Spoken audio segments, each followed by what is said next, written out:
Hi mga listeners and followers sa UCnian Freedom Board, another confession na sad ang ato ang basahon. Syempre kauban na ang inyuhang narrator nga okay ra pod tingog. Ako di ay si Gamay ug sa dili pata magpadayon ay kalimot sa pag-subscribe sa ato ang YouTube channel og palihog og tuplok sa notification bell aron updated mo kanunay. Og palihog na lang pug og subscribe sa akong YouTube channel, that's youtube.com/bygamay. O garon mga ka-UCnian Freedom Board, ani ana ang confession nga she's now in heaven.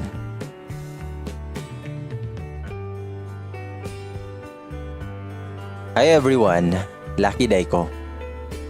Call me Zeus. Go work na ko. I am a certified public accountant.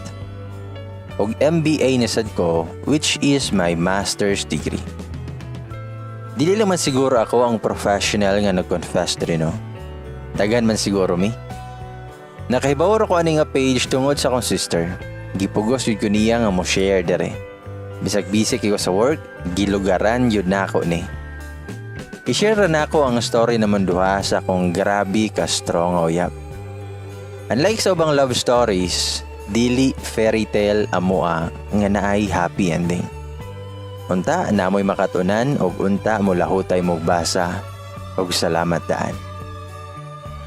Ako ang lalaki nga dili hilig o commitment. Or should I say, wa ko'y plano makigrelasyon. Nituntong ko college nga no girlfriend since birth. Di man sad ko matawag nga bitter. Di sad ko manhid, kaya na ako'y bayi nga gihigugma. Secretly. Pero wa ko nag-expect nga mabag-o niya akong pananaw sa kinabuhi. So it was 7 years ago when I met Hailey. She's my friend. She's my neighbor, my blackmate. She's so intelligent. She's rich. She's simple. She's a God-fearing woman. She's very kind. She's pretty. And NBSB too. She's pure, innocent. She's a virgin. She has everything nga gipangita nako sa usa ka babae. But one thing I hate about her is her health condition. She's sick. She has leukemia, which is ang bone marrow niya ang ginatira. I admit that I like her. I loved her. I am in love with her secretly. Pero gisod na ako sa kong nahuna nga di ko dapat ma-touch niya. Di ko ganahan nga at the end masakitan ko kaya I know nga biyaan na gihapon ko niya. I know nga mawala gyapon siya nako kay masakiton kay siya. Di ko ganahan. I am scared. Maybe I'm not strong enough. I'm a coward. So I put my attention to other things para mawala akong feelings for her o hinay-hinay. Magpaka-busy ko. Di na ako siya tag doon. Well, siya kay sigig invite na ko mukaon, permi pud ko niya nga i-remind nga mag-amping ko permi.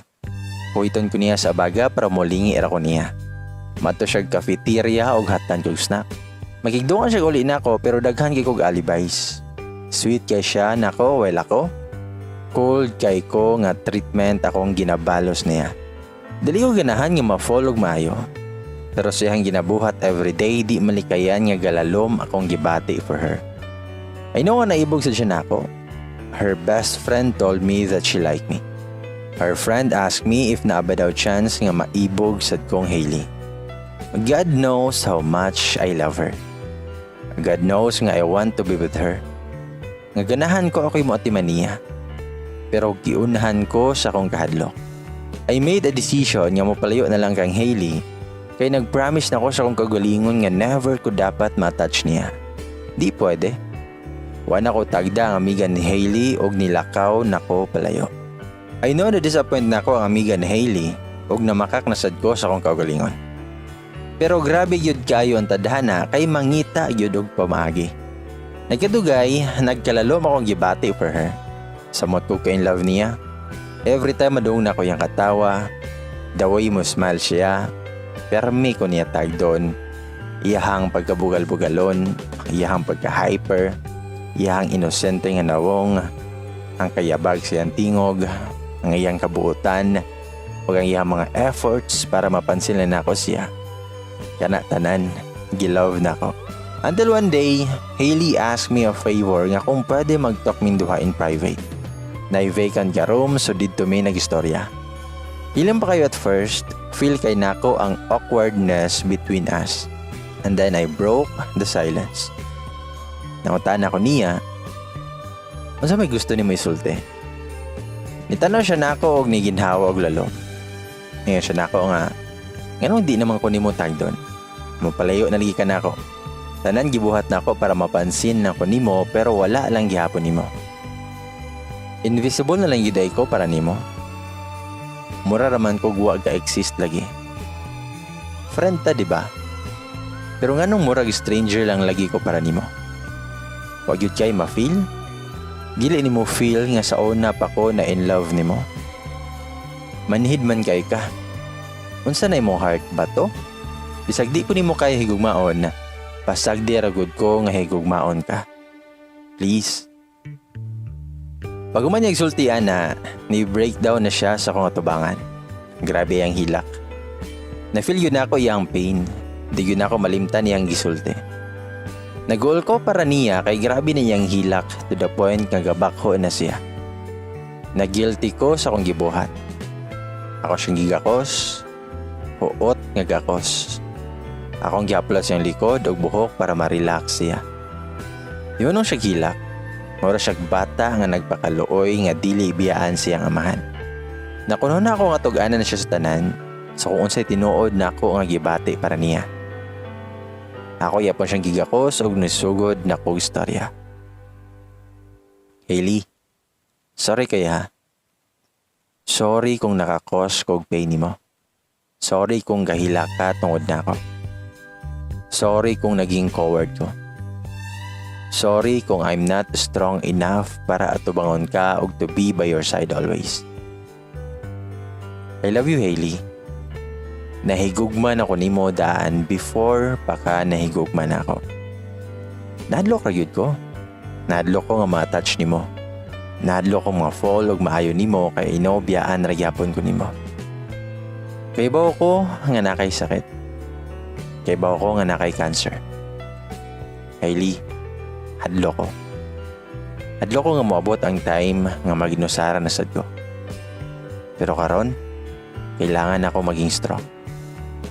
Maging strong para sa tandwa. I am not coward anymore.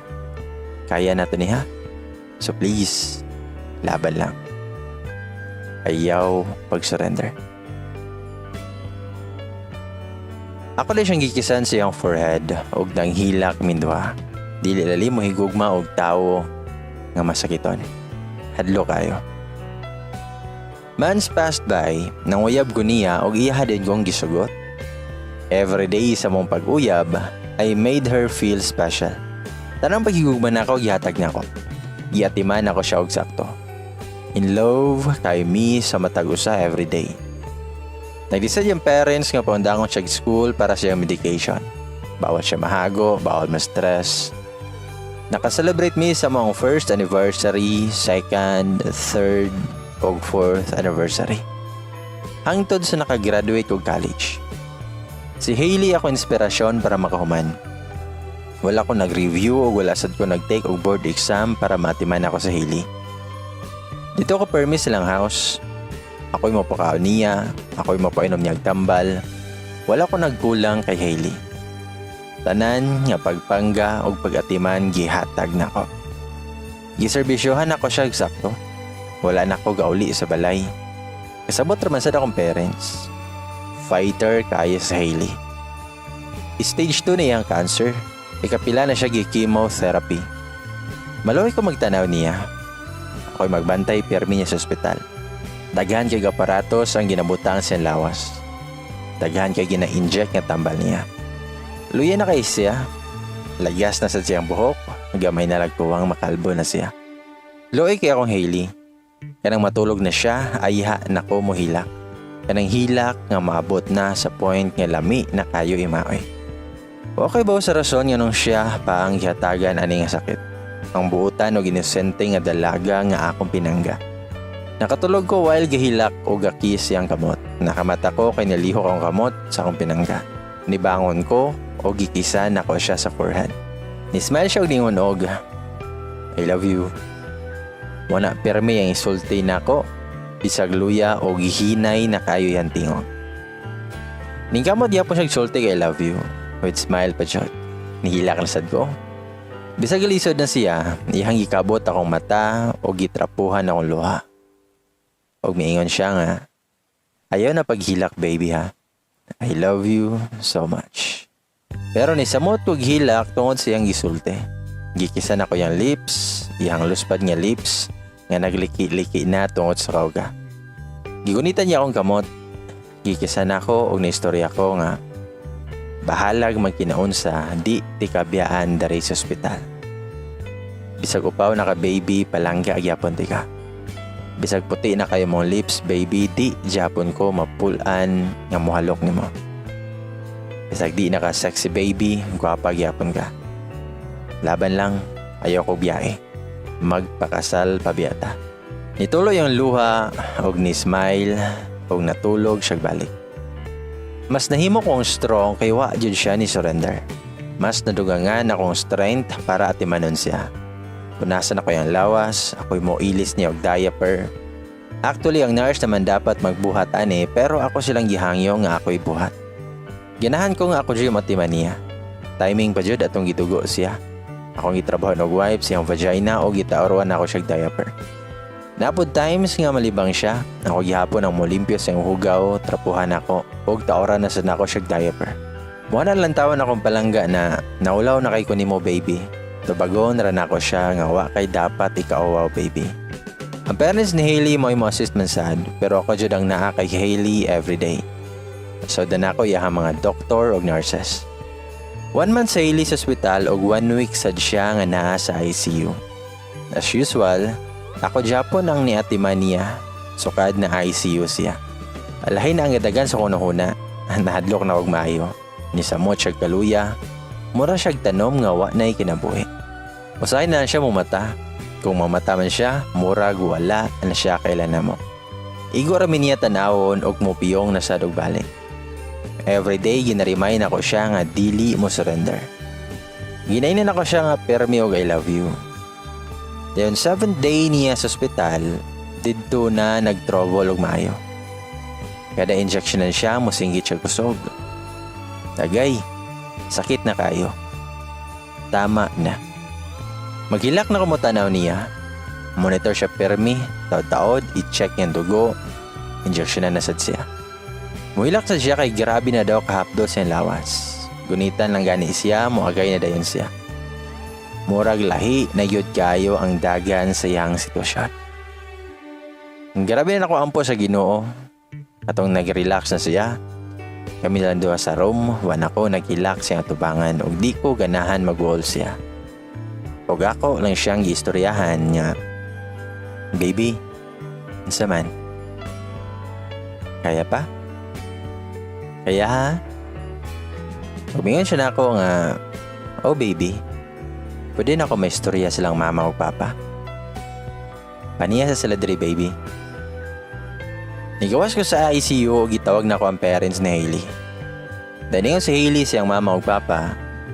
Nga ma, pa, salamat yes tanan ha. I love you so much.